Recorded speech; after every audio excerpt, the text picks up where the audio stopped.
Hello students, this is a small presentation on stability analysis of abutments. I have already given a small write-up on what are abutments and piers. So this is a detailed study of stability analysis of abutments.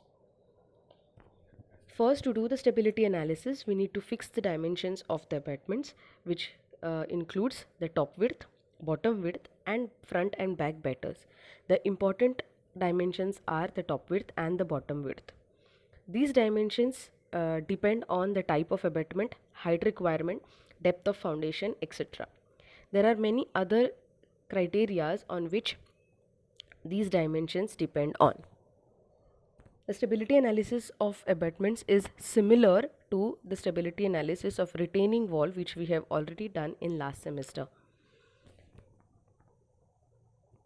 So to adopt, the minimum top width is given in the table with respect to the height of the abutment. For bottom width, it should be sufficient to carry its self weight, and in any case it should not be less than 0.4 times the height of the abutment.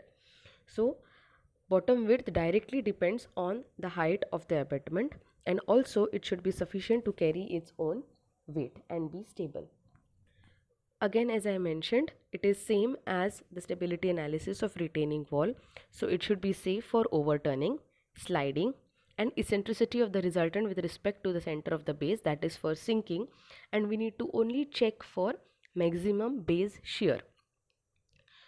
So to do the stability analysis for overturning, it's the standard procedure. We need to calculate the factor of safety, which is given by moments to resist overturning divided by overturning moments, and the general accepted FOS against overturning is 1.5 or 2. Basically or generally we compare it with the value constant 2. For sliding, again it's the same. We need to calculate a factor of safety, which is given by resisting forces upon sliding forces. Again it should not be less than value 2. Eccentricity of the resultant with respect to the center of the base, that is for sinking. The resultant of all the forces acting on the abutment should pass through the middle third portion of the base of the abutment. So the eccentricity of the resultant corresponding to this position should be less than b by 6. If it is more than b by 6,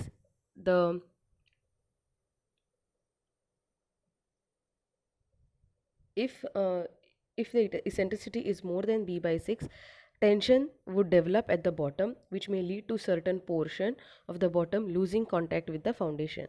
So always the soil below the foundation should be in compression.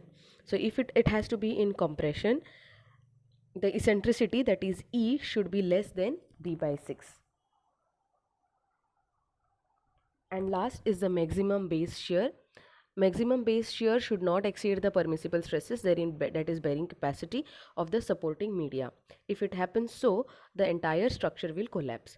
The equation for maximum and minimum base shear is P is equal to W by B 1 plus or minus 6E by B. This is the same equation that we use to calculate the minimum and maximum pressure in retaining wall design, where W is total vertical load and on the abutment in kilonewton, B is the base width of the abutment in meters, and E is the eccentricity of the resultant in meters.